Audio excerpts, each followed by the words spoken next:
And now what we're going to hear about, programs and action. So for those of you who are in the business of designing programs and thinking about programs for people with autism, these people up here at the front have been doing this for a while.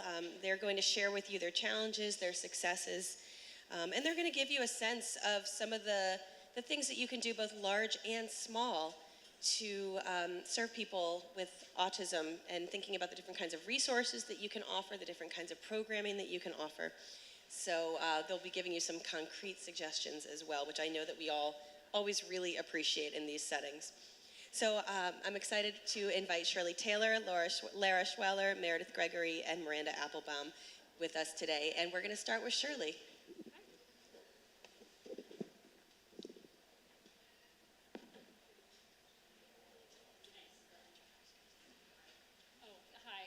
I'm the executive director of the FAR Fund.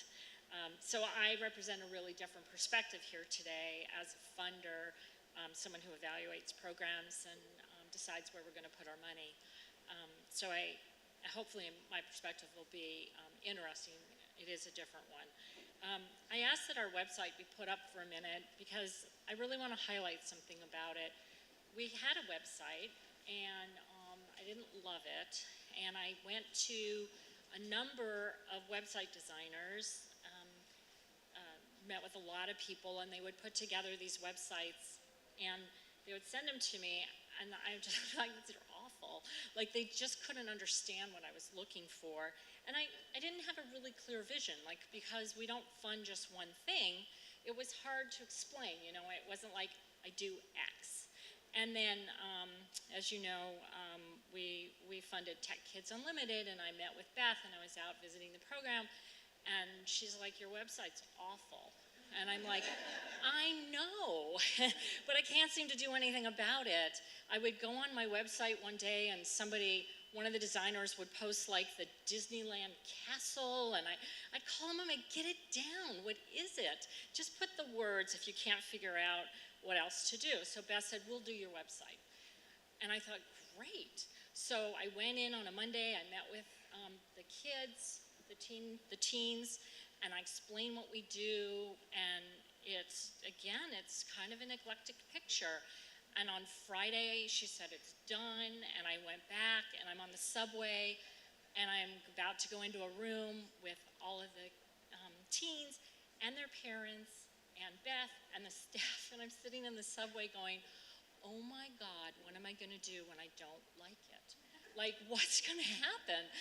And I got there, and they decided to show me all the renditions first that were rejected, and I wasn't loving them, so I was getting increasingly anxious.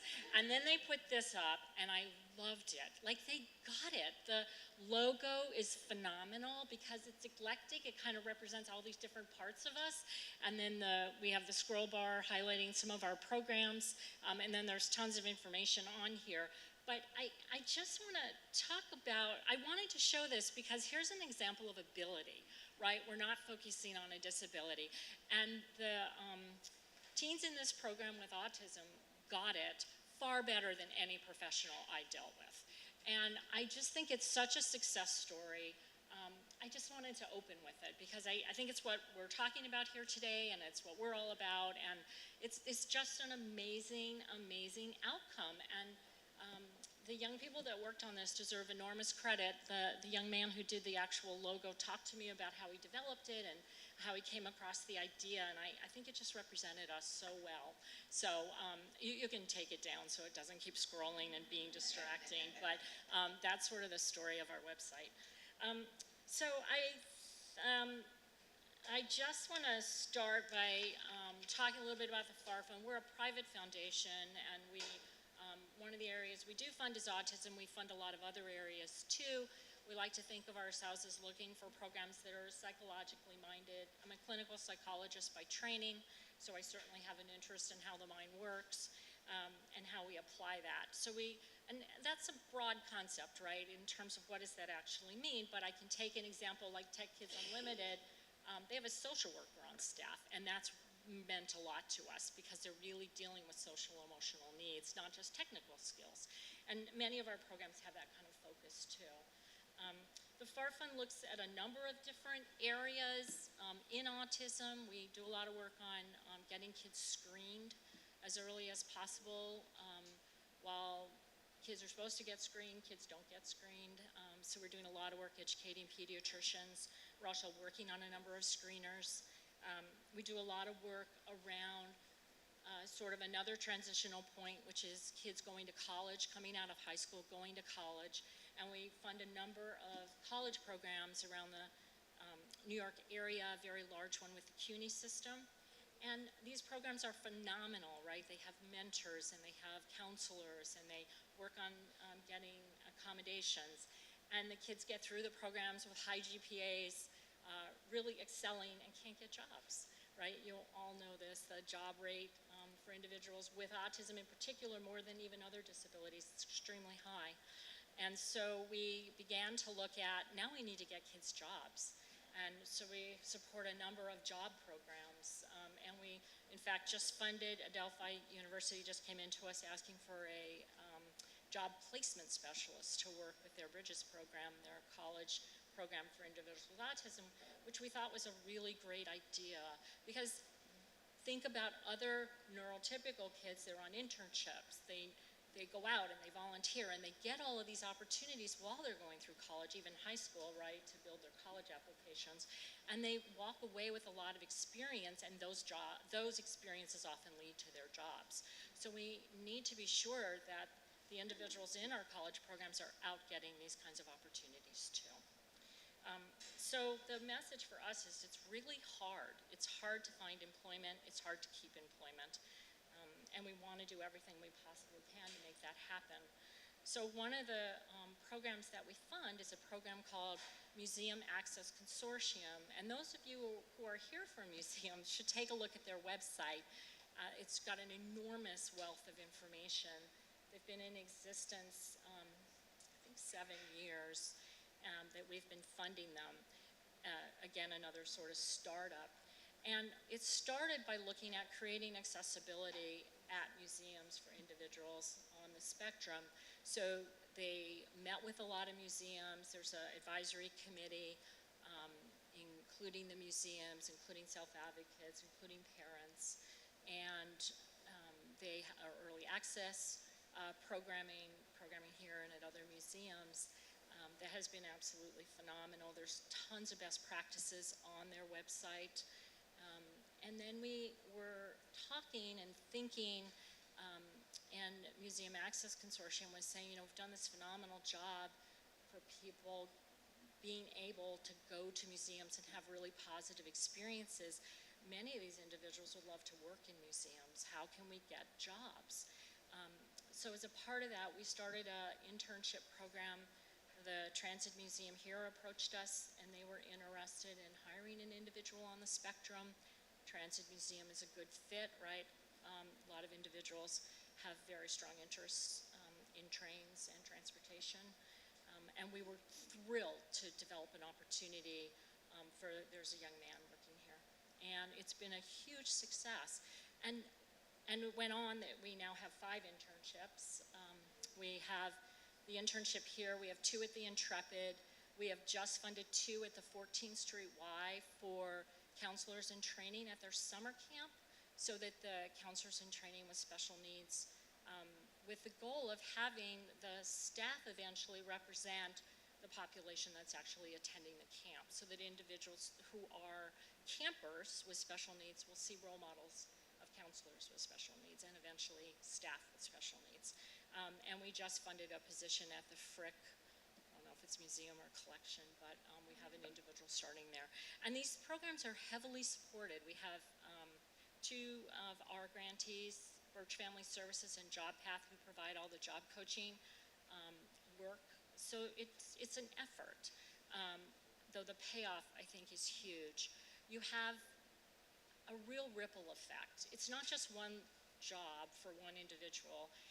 You have this individual in an organization, changing an organization, coming into contact with staff, coming into contact with the public, their own self-esteem, feeling of worth.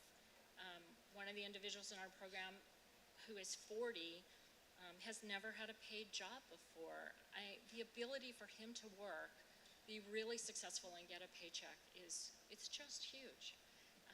So I think sometimes we think small things can't make a giant difference, and they really do. I'm so thankful to organizations that are forward-thinking and look to create the kind of change that's needed. The other place this really happens, when we think about how are we going to get more jobs, I think it takes an individual in an organization to create change. So if it's someone here who can see an opportunity, is willing to provide the support locally in an organization, take it to their board, make the case, it takes that kind of advocacy from within. And it's the same in private corporations, Goldman Sachs or whoever. If there's someone there who will take on the challenge and take on the lead and take it to their senior management, it's that kind of experience that will change, I think will change perceptions and open up opportunities. We've had many, our job programs, Job Path and Birch Family Services have had many successes in placing people at really pretty amazing jobs, and then supporting them. The support ramps down over a period of time, but the perception in that organization changes so much. So I think that the other piece is, so we're talking about fairly high functioning individuals on the autism spectrum, but I think we need to create jobs across the entire spectrum, right? Everybody deserves the opportunity to have meaningful employment and do something with their lives that means something. It's just a place that we've started, but I would hope that we can branch out and create all kinds of jobs for wherever someone's functioning level is. And people bring real strengths. I think that when I go around and I talk to the various interns and I talk to the staff, they bring a strength that other people who work there don't have. They might have an incredible ability to focus and concentrate. They might have an amazing ability to see a nuance that someone else couldn't catch. They will often be absorbed in a task that they find very rewarding that other people don't want to do, or that's been sort of hodgepodged across an agency that all can come together and really provide a service. So it's very meaningful work. It's not just putting a person somewhere. So with that, I also want to say that it's hard. And as a funder, you can imagine that we get inundated with applications. I wish we could fund everything. We have to make some really hard choices sometimes. And those of you here that are looking to create programming, I'd like to say a little bit about what I think works and doesn't work when you go out looking for funding. I get a ton of blanket letters addressed to whom it may concern, and then there's like a couple paragraphs about a program. I would say in general, I would tell you not to send these out. I don't think they're very effective. You need to research a funder. You need to look to see what they're looking for. It has to be a much more personalized approach. It's also good if you can go somewhere and meet a funder at a conference or at some kind of event. You need some kind of personal connection. And I know that's not easy. I know I'm giving you advice that I don't think is always so easy, but I think that's the way to do it. You need to really target how you apply for funding. I also think that the message of what you're saying, I mean, one of the things that we really look for is that we're going to create something in the moment, but that it's going to have a really long impact, right? We like to talk about it as far-reaching, so that if we fund a program today, we want to know how it's going to be sustainable in the future if we generally provide funding in 3-year cycles. How is it going to get absorbed? How is it going to get taken into an organization so that it'll be there forever, it'll have a lasting impact? So those kind of things are really important to think about as you seek out funding. So I also wanted to say one thing. I know there was someone here who was asking about camp and these one-week experiences. We fund an organization called Ramapo for Children, which runs a staff assistance program up in Rhinebeck, really pretty part of the state, and they bring in individuals between about 18 and 25, and it's a one-year transitional program. Some of the individuals will have gone to college, some will not, will be coming out of high school, but it's sort of a live-in additional support training program. And they also run a summer camp, and many of these individuals work in that summer camp. So I would advise you to go on their website. They have a lot of great information about summer camps, and you know, how to sort of train staff, how to manage those programs. So I want to say, in terms of quickly, just at the end, talking a little bit about trends. It's very difficult. I think it's hard to get funding. Obviously, it's limited. The need is much greater than the money that's available. You need to find someone within an organization to be your advocate and to make a difference. You need to focus on strengths, and there are many. And I think the other thing that got said earlier, it's okay to provide accommodations and support. I think that organizations need to change their thinking about that. We provide it in many ways, and there's just nothing wrong with that if it's going to help an individual to succeed. I think that the tech companies are an obvious. Beth would know better than me, but certainly Microsoft's big initiative, Google has a big initiative. I mean, they hire right a very specific skill set. But then you also have other organizations that are making very big commitments. The University of Florida has a giant commitment with the Taft Foundation. They just funded them $500,000, which is a pretty sizable grant to develop jobs down in the Florida area. And I think that the other point is just that we need to focus across the spectrum, not just on certain areas of the spectrum, so that everyone can have a job. So that's it. Thank you.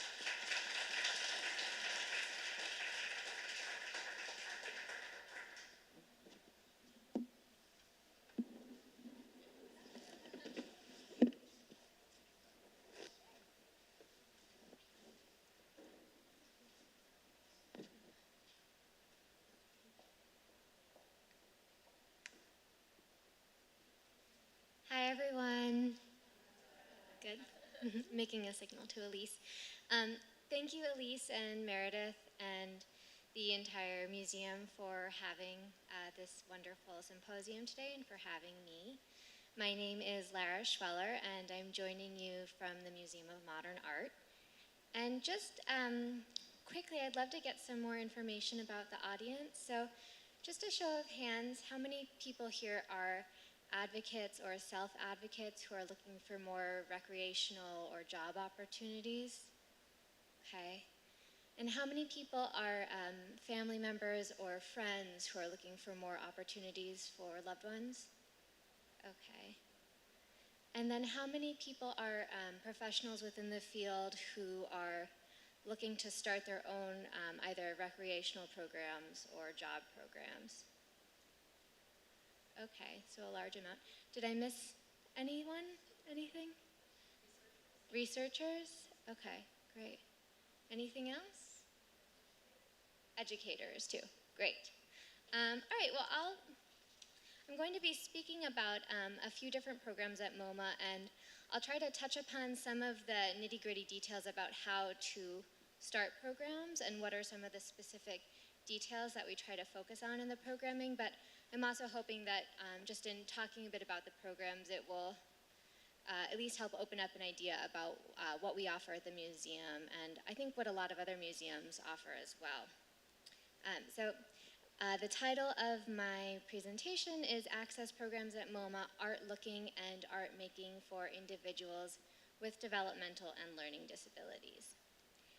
And this first slide here is a picture of a young man who is working on a drawing, and it says Art Goals. And I think if I were to sort of try to distill our goals into two main points, the first would be is that we want to create a space at the museum where people can come and find meaning and pleasure through engagement with art. And then if there were a second goal, it would be that we want to ensure that MoMA is a community space where people, any visitor, can come and feel like they can use the museum towards their own goals, and also that they feel that their contribution to the museum is honored and valued. And so when we think about how to design our access programs at MoMA, we really want to think about choice and providing these to the people who join us. So I'm going to talk about a few of the different choices. There are some more. I'm going to try to get through all of this quickly, so apologies in advance if I speak a little quickly. Please come and find me after if you have any questions or thoughts or just want to chat more. So one of the options I'll talk about is our Creatability program, which is an art looking and an art making program specifically designed for individuals and families and friends to come to together. Another option I will talk about is a partnership model, which I'll say now is a great way for a museum to get started. A partnership model is what allows us to work with organizations or specific schools or classes so that people can come to the museum together as a group. And then the third piece I'll talk about is what we can do for our drop-in visitors. So what are some of the easy resources that can be designed and made available on your website or just within your museum or cultural space so that anyone can come into the museum and feel welcome.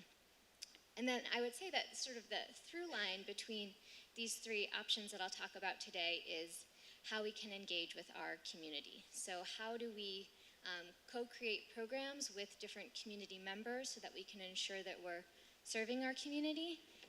How do we make the museum a space for our community? And how do we honor our community by really listening to them?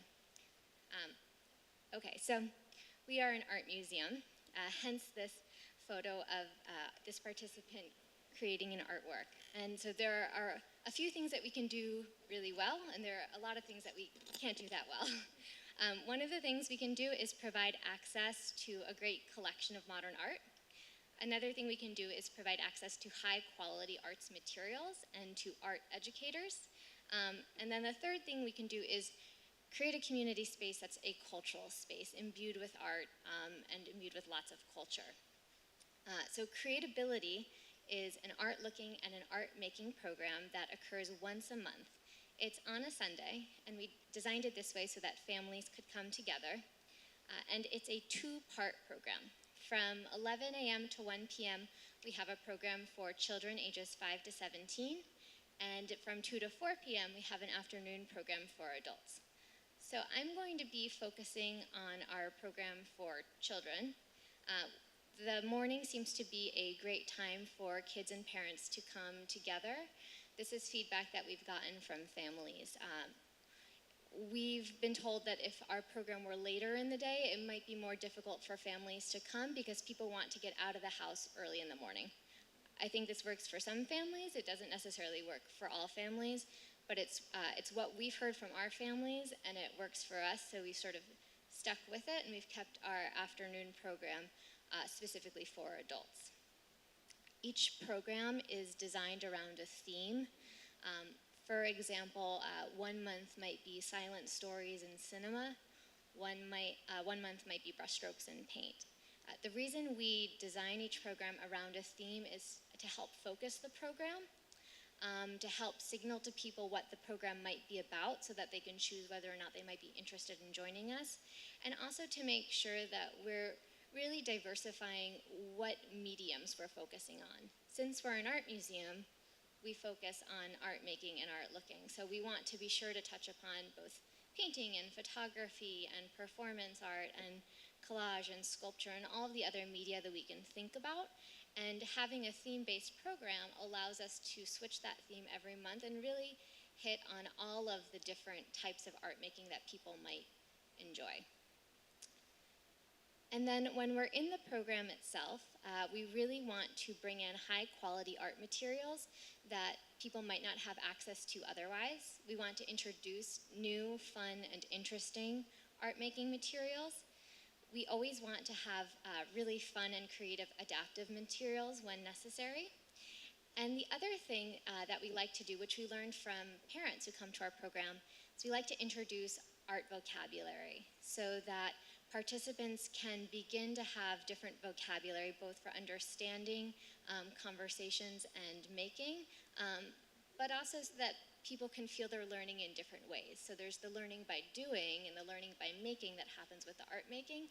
And then there is that speaking component, which is successful for some of our participants as well. So one thing to know about a program like this is that it's really easy to scale. If you already have a program at your museum or your cultural institution that is an art looking or an art making or any kind of gallery program that's designed for one audience, if you are able to secure the staff time, the funding for that, if you're able to secure some funding for some more materials, it's really easy to go ahead and start a new program for people with disabilities.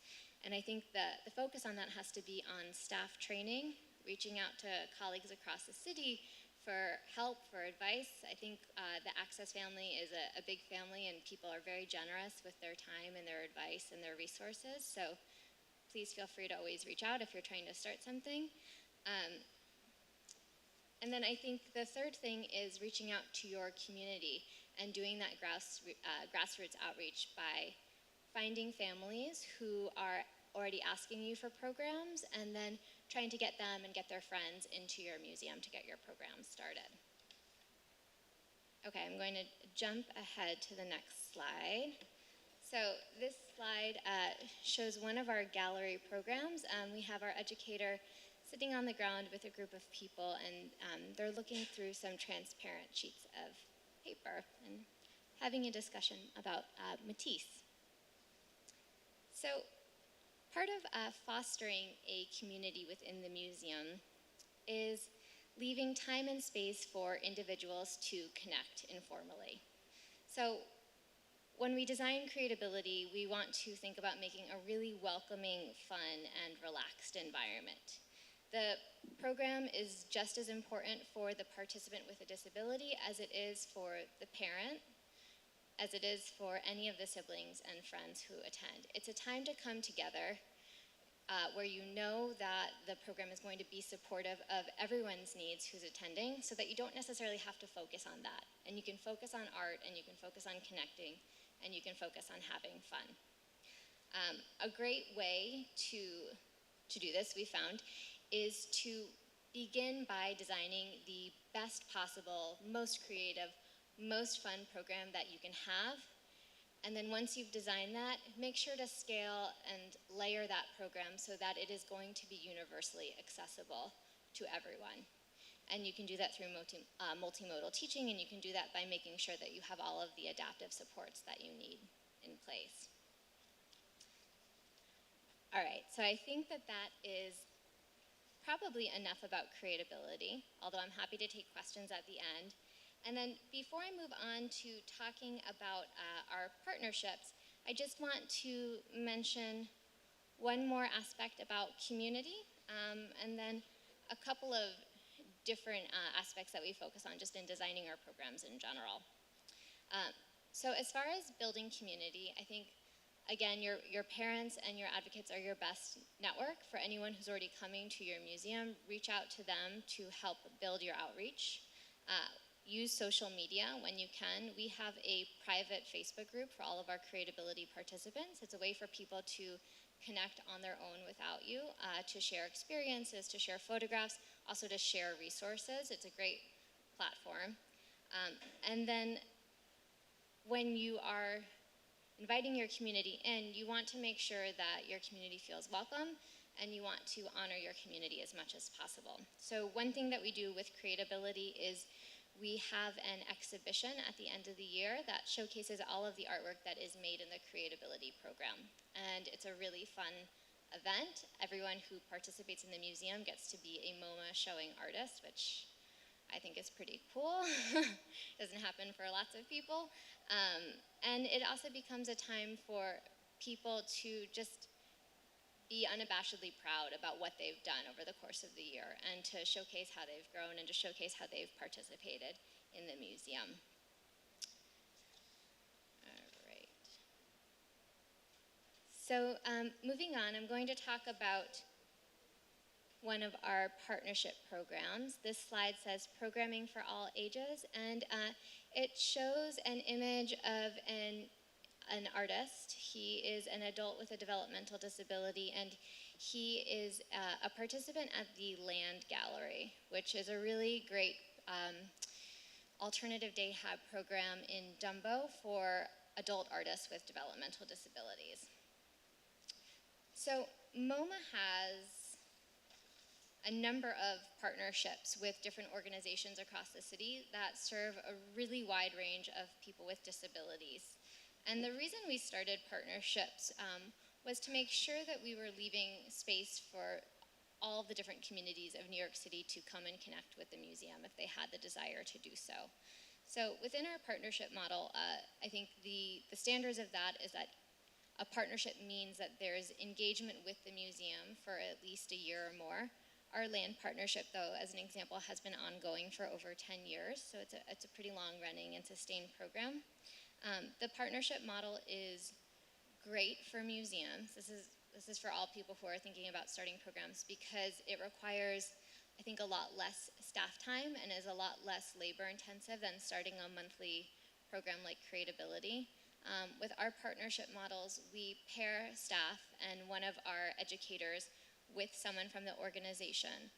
The goal of MoMA's involvement is to best serve that organization to help them meet their mission. So when art can be a part of it, that's great. That's a great reason to partner with the museum. And then the educator works with that organization to co-create the program and to design it so that it's going to meet that organization's needs. So, for example, with the artists at Land, these are phenomenal artists in their own right. They don't need to come to the museum and learn how to be artists from one of our artist educators. That's not a successful way for us to be involved.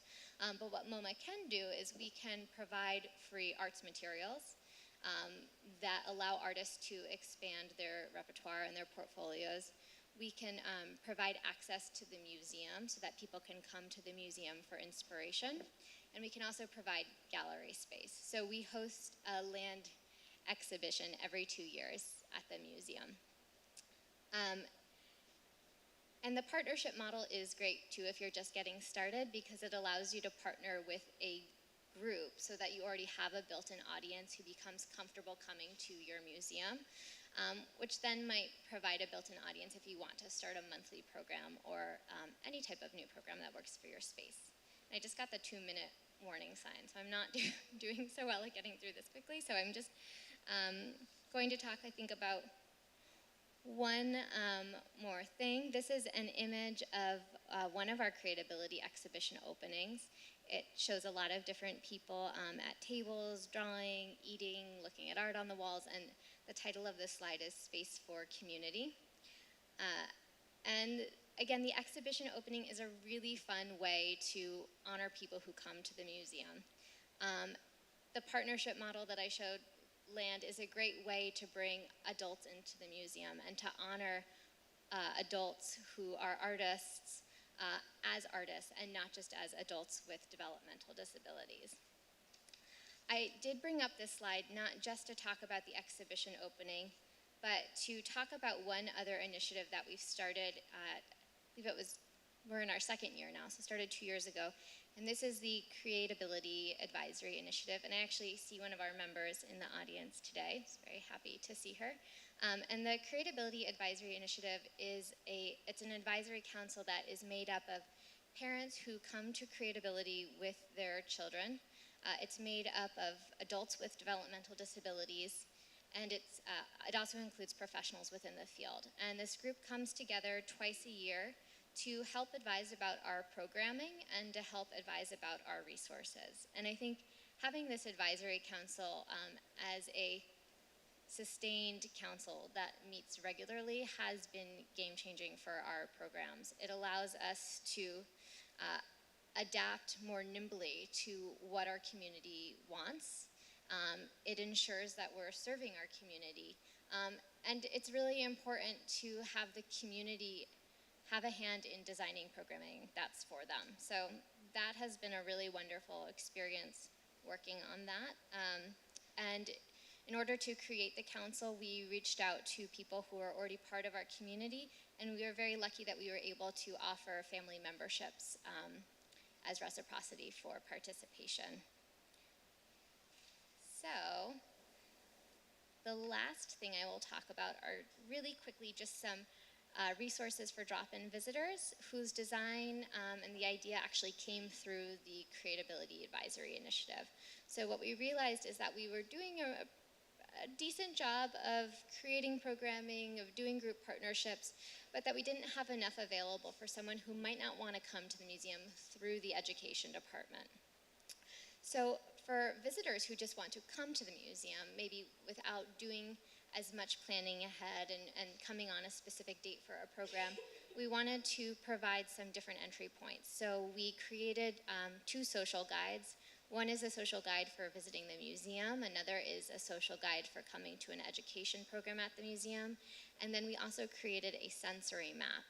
All of these are available on our website so that people can prepare ahead of time for their visits, but they're also available at desks within the museum so that as people approach information desks, they can stumble upon information that they might not have been able to find on our website.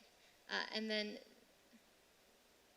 this is a photo of our sensory guide, which is visibly available for pickup at all of our information desks. And it's not just a guide for people with developmental or learning disabilities. It's really a more open guide that can be available for anyone. But it's tips for a sensory-friendly visit, and it's very useful for people who want to find sensory-friendly spaces within the museum, and it's also useful for people who are looking for a place to take a break. It's useful for people who are looking for seating or for the quietest restroom. It's useful for families with young children. And the reason we wanted to open it up is because I think our overarching philosophy of the museum is that what's good for people with disabilities is good for every single visitor. And it's about keeping it universal. So this visitor guide, the sensory guide, sits right next to all of the other visitor guides at our information desk, and I think it's important to have it there in line with everything else. And it's just one more step towards becoming a more inclusive museum. So I'll close with that. I'm happy to speak with anyone after this, and I'm going to quickly get out of the podium and pass this on to Meredith.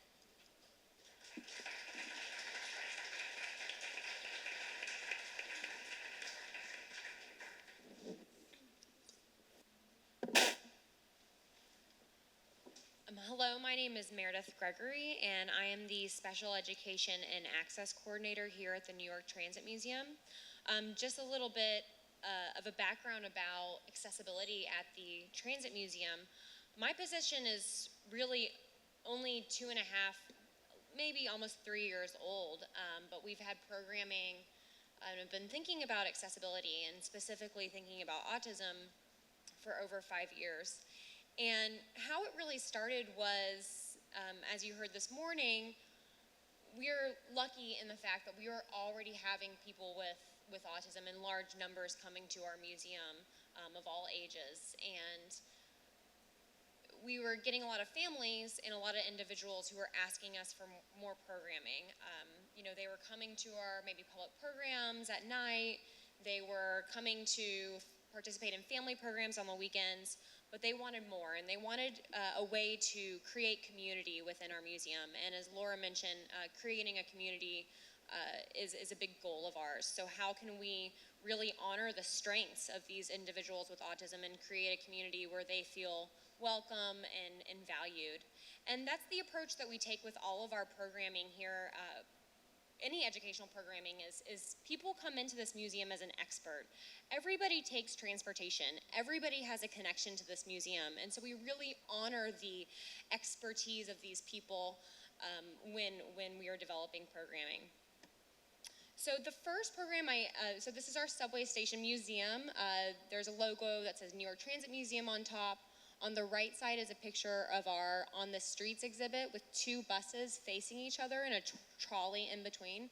This is where we're going to have our reception. So if you have not explored it yet, you'll get an opportunity to do so after this talk. And on the left side is our platform level, which has all of our vintage train cars from 100 years ago up through today. So if you haven't been to the platform yet, take a look. I actually think it's cooler down there, so if you need a break from how hot it is in this room, definitely go downstairs during the reception as well. So before we even had an access coordinator position here at the museum, again, we were thinking about programming, and like many organizations, this program started not only from individuals and parents wanting the programming, but also it was an initiative of some of the education staff members to take on this extra task of thinking about accessibility for people with autism in our museum. And I just want to say that I know many of us are overworked and underpaid, and we have full-time jobs that sometimes don't include thinking about people with autism, but it really does just take someone taking the initiative, taking the interest to get these programs started, and that's what happened here at the museum. And because we got Elise and our new education manager who really decided we needed an access coordinator position in collaboration with our deputy director and director, now I'm here, and it's a great place to work. Okay, so Subway Sluice has been around for over 5 years, and Elise talked about it, so I won't go into too many more details. But on this slide says Subway Sluice, and on the right side of on your left side of the picture is our Subway Sluice groups. This was our second and third graders who were going on a field trip to Old City Hall Station. If anyone is from New York, you might know this fact that there is an abandoned station right underneath City Hall that was the first ever subway station in New York City. And this subway station is beautiful. It has chandeliers, it has glass ceilings, and so many of our subway buffs love Old City Hall and know a lot about it. So we actually got to take the sluice on a trip to the 6 train to go around that loop where you can see Old City Hall Station. So that's the picture on the right. On the left are some of our subway sluice. This is the older group. So we have 2 groups. We have 2nd and 3rd graders, and we have 4th and 5th graders. So on the left side are our 4th and 5th graders. They're downstairs in our collection, posing for a picture. There's 4 of them in one of our elevated wooden train cars. And Susan and Lauren, who were on the panel before, wrote a really cool guide that's actually online as well about how to start a similar program using special interest areas at your organizations. So I'll give you, my card should be in the folder that you got. You can email me for that guide. I can send you a hard copy, or you can just Google Subway Sluice New York Transit Museum, and a PDF should come up. And really the goal of Subway Sluice is to accept and honor the strengths of students on the autism spectrum and tap into their shared interests to make them feel comfortable, competent, and excited about social interactions. And we've seen Subway Sluice really, as it says in that quote, gain competence through this program. Again, we're telling them that they're the experts. We're giving them the opportunity to feel special about their knowledge, to interact with other kids who love the same things they do. And it's amazing the amount of language and the amount of excitement and competence and we see, and feeling comfortable in different spaces, we see through this program. So this program is taught by a speech-language pathologist and also a special education teacher and a museum educator. So everybody is bringing in really specific knowledge that then, as together, they create a perfect team. So we have the speech-language pathologist is thinking about language, the special education teacher is thinking about the social elements, and the museum educators bringing in that meaty trained knowledge that the students crave. So this slide that I just put up, on the left side, there are 2 sleuths doing one of our activities in the train car. All of our activities kind of trick them to work together, but we trick them because it's fun, because they get to play with trains, and they love trains, and they get to share their knowledge. But this activity on the left side shows 2 of our Subway Sleuth students. One sleuth is on the floor, and he's putting together train tracks.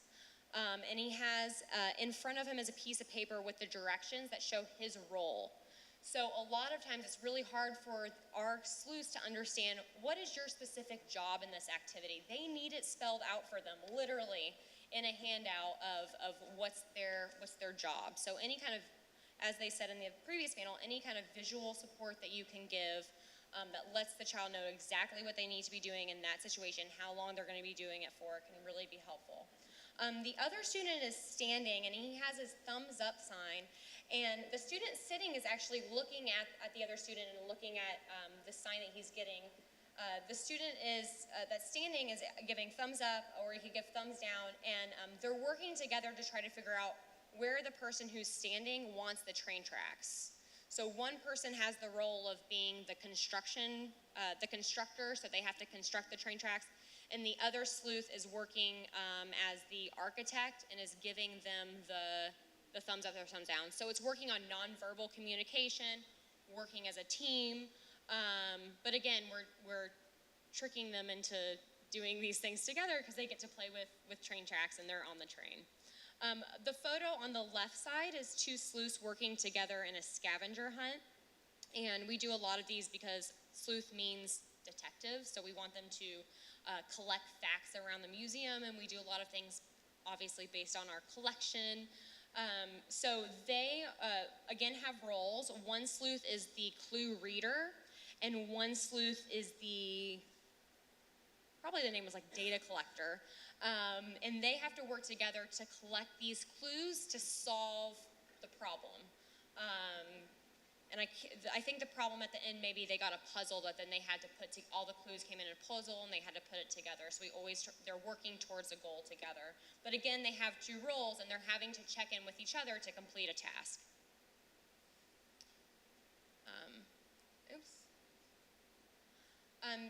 So that's a little bit about our Subway Sleuth program. I mean, I do have to say this is a very time-intensive program. It takes probably about 50% of my job. But I think it shows great examples of how you can use your collection and your interests, like whatever your organization is about. It's a great way to tap into these kids' expertness and what they're interested in. It's a great way to use your collection or whatever you have going on in your organization to then build these skills. So anytime we can kind of build community and use our collection to build skills, I think is really great. But I also, we talk about these big programs, and, we didn't start this way, but it sounds kind of scary. So what are some low-budget things that you can do at your organization right off the bat? And the main thing I want to say is that we had Subway Sleuths. We had an early opening where we opened the museum early to families who have children with disabilities. And those programs are awesome. We actually do our special day for special kids, which is our early opening with Extreme Kids and Crew, who are here. So talking about a partner, we didn't have the families coming to our museum who maybe wanted this program, or we didn't have the sensory-friendly tools to make our quiet room, which is something we have at our early opening. But Extreme Kids and Crew did. So reaching out to a local organization that works with this whatever population you're interested in working with can really be a great partnership. So one thing we did when I started working at the museum is we really started on staff training at every single level. We got buy-in from our director to make our all staff trainings mandatory, and we'd offer 2 of the same trainings. We have a staff of about 30, so very small. We'd offer those trainings at different times so that everyone's schedules could be accommodated. And on top of that, we did trainings for our educators who teach, and also I personally go and visit different departments during their departmental meetings. So I work really hard to make sure that people understand that accessibility should be a priority, and also that accessibility should be a priority in their work. And so for our trainings, I lead some trainings. We also bring in people with disabilities to lead the trainings. One of our autism trainings, we brought in a parent who comes to our special day program, and she talked about what she's really looking for as a parent and working with museums. So you can do any kind of programming you want, or you can have tools, but if your staff doesn't know what you're offering, and you haven't trained them to be welcoming for people with visitors, whether it's creating welcoming exhibits that have universal design, or how to help someone who's having sensory overload in your space. If you don't train your staff to know how to do those things, then all of the things that you've created on the back end are worthless. So I'm really a big advocate for training. If you get word that your retail store is doing like an inventory, see if you can sneak in 30 minutes to an hour to give some kind of training, even if it's just giving handouts about how to, what is autism. Even if that's your first step, try to get in there any way that you can and be an advocate for accessibility at your museum. So like Lara said, we had several programs for people with autism, but we wanted the general visitor who's coming to the museum who wanted some more supports, we wanted them to have some tools as well. So we have something online called a social narrative, and it explains in first person with pictures what they're gonna see at the museum. You might hear in schools, they sometimes refer to this as like social story. There's a woman who coined the term social story, and they have very specific guidelines. So oftentimes you'll see a museum say something like social narrative instead, or Lara, what did you call y'all? Social guide. But basically it's a way to prepare people who need a little more preparation before they come to a new space. It's a way to prepare them for what they're gonna see, what they might experience at the museum. And that's from everything from like the physical space to sounds to lighting, people that they're going to encounter at the museum. And the reason we did ours in first person is I heard from people with autism that oftentimes it's hard for them to understand other people's like perspectives. So if you're saying like at the transit museum, he will do this or something, that might not, basically it's better for people with autism to understand if it's coming from a first person perspective. It kind of gives them understanding of like, this is what I might see, this is what I might experience at the museum. And I think that's helpful for everybody, not just people with autism. We also offer something called a sensory kit, which is free to check out at our store.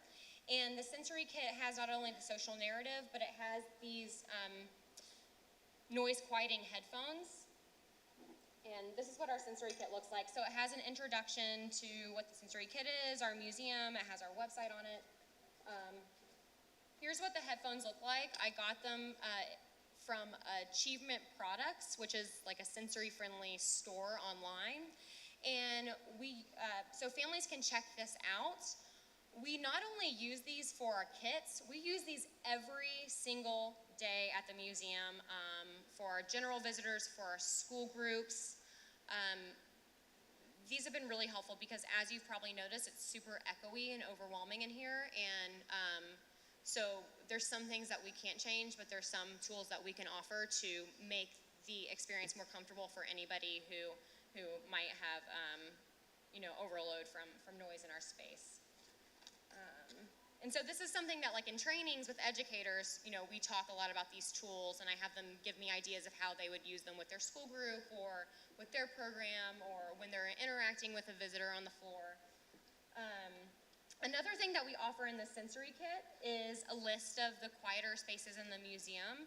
While we can't offer unfortunately, we can't offer a quiet area for people to kind of decompress. It's quieter, the lights are low. We can't offer that all the time. But we can offer a list of where it's usually quieter and less noisy. And you'll see that, as Lara was saying, in the, they have their sensory-friendly guide with the list of the quieter spaces, the quieter galleries. We have something similar to that. And then we have something called a visual schedule. This visual schedule lists, you know what I'll do? instead of passing it around because there's so many of us, I'll put it by the pastry table. The back, I'll put several so that you all can look at them after the talk. The visual schedule has little squares, and it lists all of the places that you can go in our museum. And you can move those squares, and you can create your own schedule.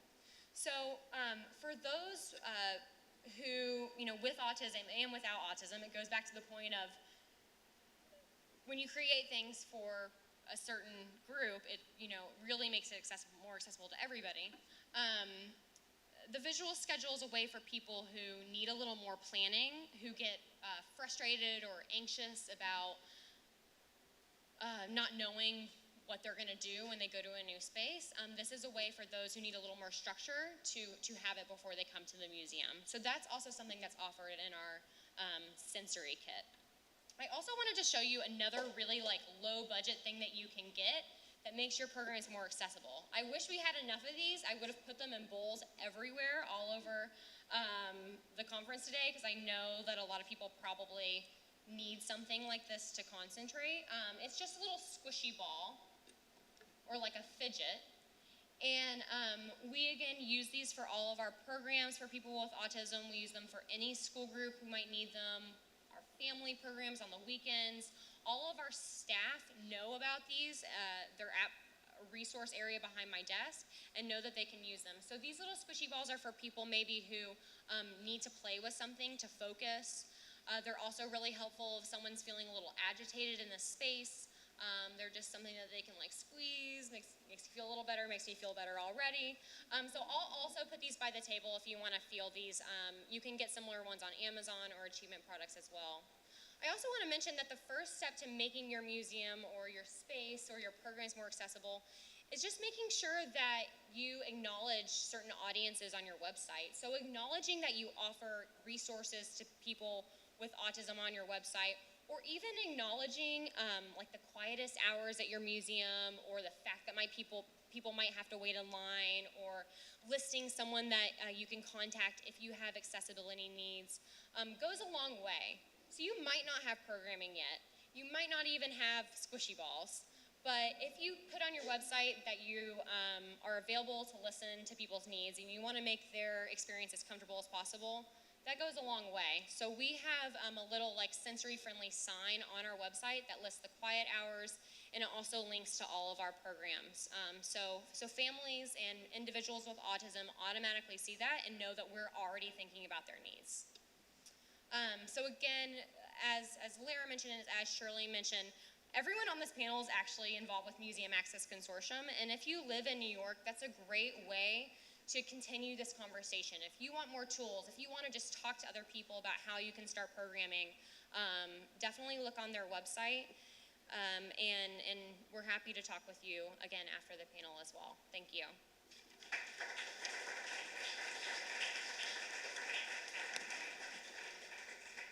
There's a whole part I didn't get to, but if you want to hear about our programs for adults, definitely let me know.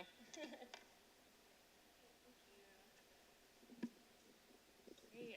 Thank you all for being here. I know it's a long day. I think I'm the last one, so I appreciate you guys sticking around. My name is Miranda Applebaum. I just wanted to echo what Meredith just said, is that there's so much expertise in the room, from parents, from people in research, from advocacy organizations. So I really, really encourage you. Everything I know about the field specifically comes from my colleagues and the programs that we've done. So I really, really encourage you to reach out. So I'm coming from Lincoln Center, which is a little bit different of a perspective than museums, but my heart is in museums. I worked in museums before I went to Lincoln Center, so a lot of the tools that we developed in museums really carry over to performing arts. If you're not aware, Lincoln Center is pretty big. It sees about 6 million visitors annually. There are 30 theaters, and there's often at least one performance on each of those stages every single day. It's 16 acres, so it's a really, really huge physical campus, and it's pretty difficult to navigate.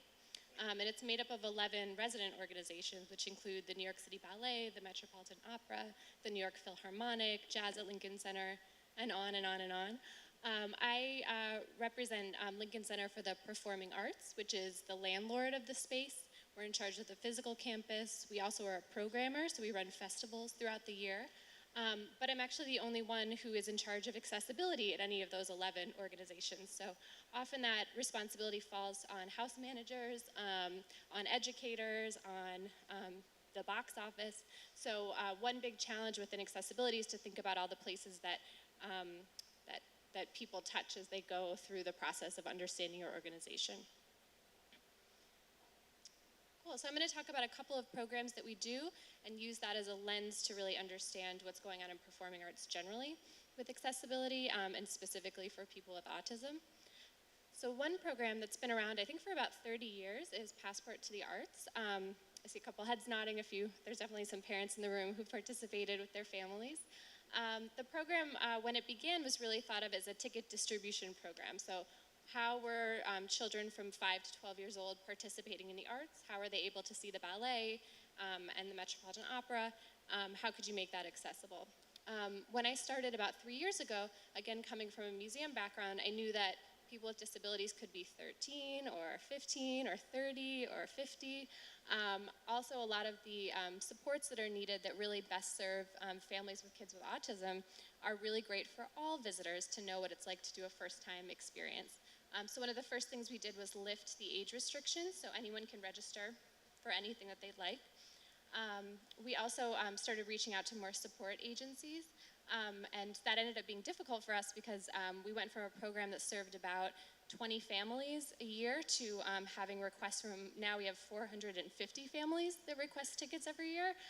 Our budget has not changed, so it's been really challenging to support that. So we've tried to mitigate that by adding more different types of experiences. So just because you have a 17-year-old with cerebral palsy doesn't mean that they're going to necessarily want to go to the ballet or the Philharmonic. So we want to give people a huge range of choices and they can try out what they like. So twice a year, families can register online, choosing from about 20 or 30 experiences every 6 months. Usually we're able to confirm them for 1 or 2 of those every 6 months. And then we have a very long wait list. Yesterday I spent about 3 hours in the morning calling families because we had one family drop out, and we want to make sure those tickets are used. So that's one challenging thing about ticket distribution. But the program has been really, really interesting to see, especially grow over time. Many of our families I knew when I was at the Intrepid Museum with their younger children that are now participating with teenagers. And it's really, really exciting to see them really form a love of performing arts, but really have a basis in being in communities already. A lot of our families, I was at a theatrical performance last week with one of our families, and she looked across and she said, I know him from Creatability. So it's really creating a community, so that's exciting to see. So to be able to make those 450 families feel welcomed when they try a new experience, it's a lot of work on the back end, so I'm going to get a little bit into the nitty-gritty of making the programs work. On the left side of the slide is our intake form. We've gone back and forth with different things that we think need to be included or don't need to be included. I think the strengths-based model is incredibly important to include, and often, as we talked about earlier, the children's passions are really a key that make the program successful. But one of the questions that we need to ask is about accommodations. So, do you know if your child needs headphones or assistive listening devices? Do they need a wheelchair-accessible location? Many of our theaters, you actually have to book it with a stagehand weeks in advance if you need a seat removed for a wheelchair. So it takes a really long time. We're working with older buildings, so it takes a long time. We need to know a lot about that ahead of time. We also want to know how your child communicates, what they really love to do. This is often the thing that people request the most is aisle seats, and it's for a pretty big range of reasons, but usually that tells me that it's either someone who hasn't gone to see a performance in the past, or someone that knows that their child needs to get up and move during a performance. Another thing that we designed, which was really helpful for a lot of other departments and a lot of other institutions at Lincoln Center, on the right-hand side is a seating chart of the Koch Theater, which is where the New York City Ballet performs. And we took that map and we created different spaces within the physical space to help families tell us where they would want to sit and where they'd have the best experience. So we, of course, noted where the wheelchair locations were, but we also noted if you need to sit by an exit, the gold squares and the orchestra level could be really helpful for you. If your child doesn't want to be too close to the noise but wants to really see everything, sitting in the front of the first ring could be really helpful in those red areas. If your child really loves the musicians and wants to watch the orchestra, sitting where the green section is that overlooks the orchestra on stage is really cool. So this just gives some tools for families to think about where they would best sit in all these different spaces that they come to.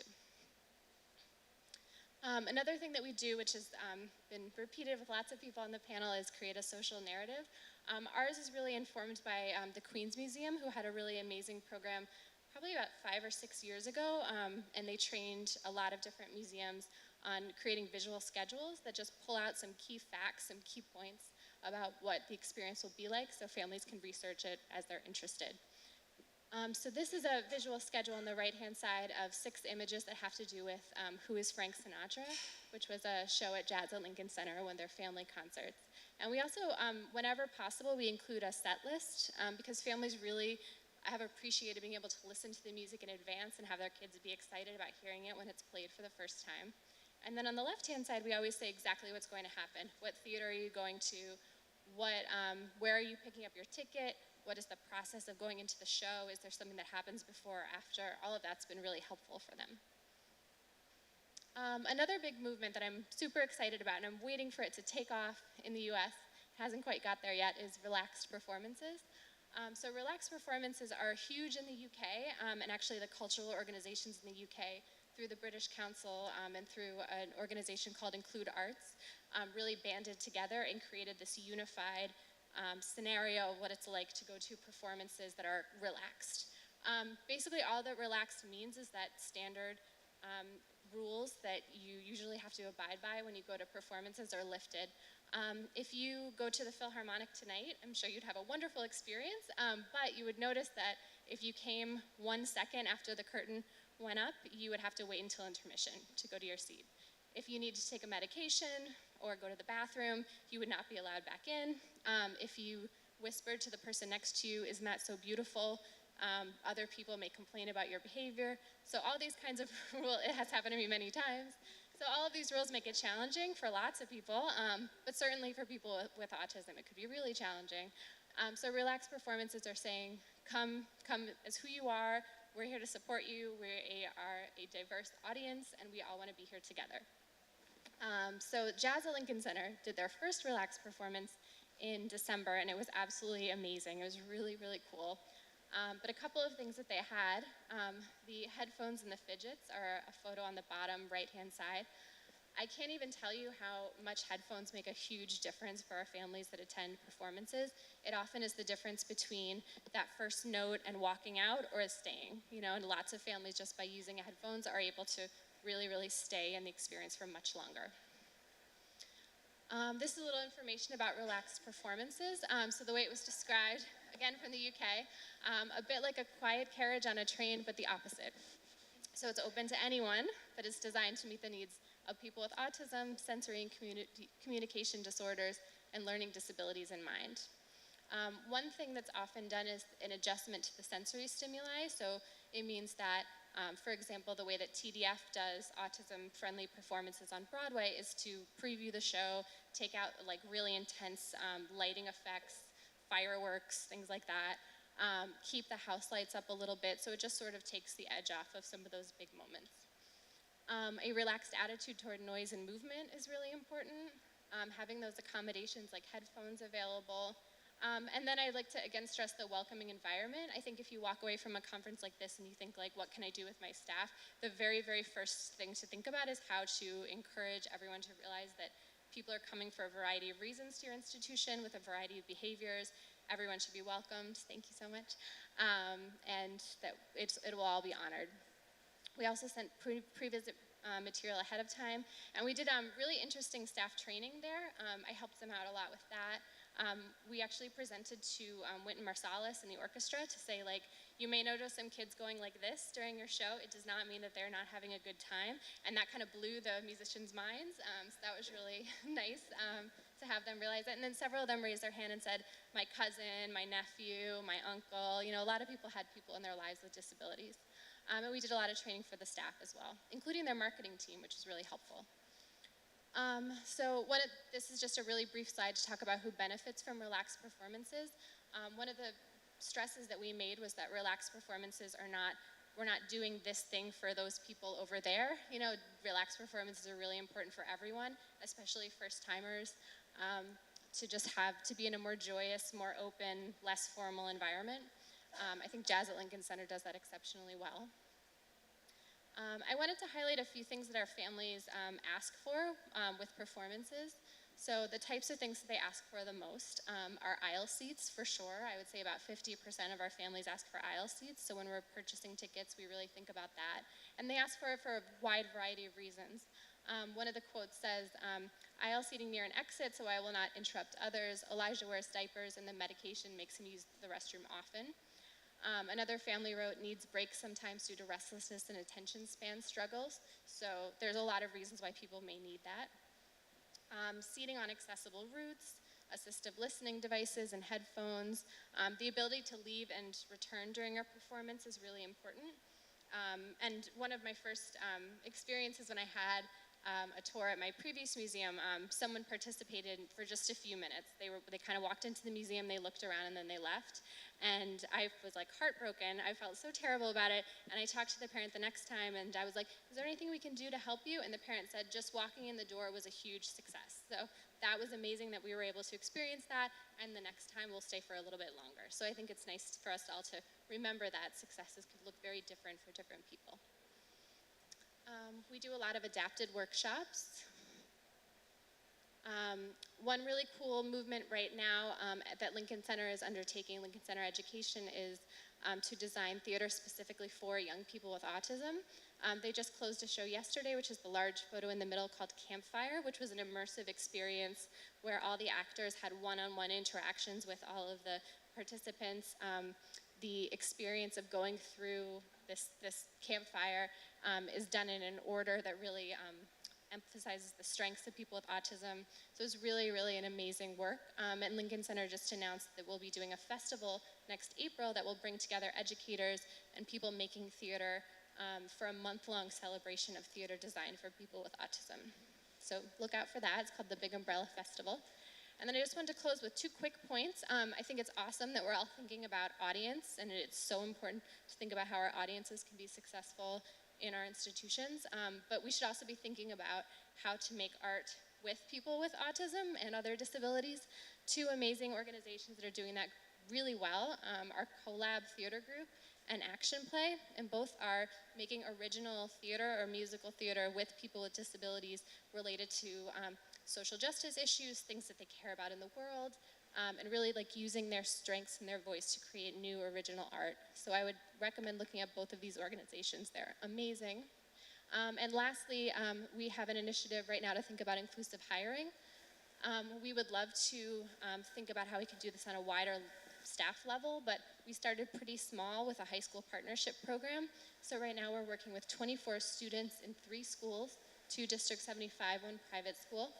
We go into the schools once a week and teach professionalism and social skills through the lens of working at Lincoln Center in front of house. And then the students do shifts once or twice a week with us. And we also participate in mock interviews, in informational interviews. So all of that's been really successful, not only in building that, as Shirley was saying, that really important time in high school to discover what you're interested in, but it also is really shifting our staff's perspective on the potential of people with autism to work in our institution. So that's been really exciting. If you have any questions, let me know. Thanks so much.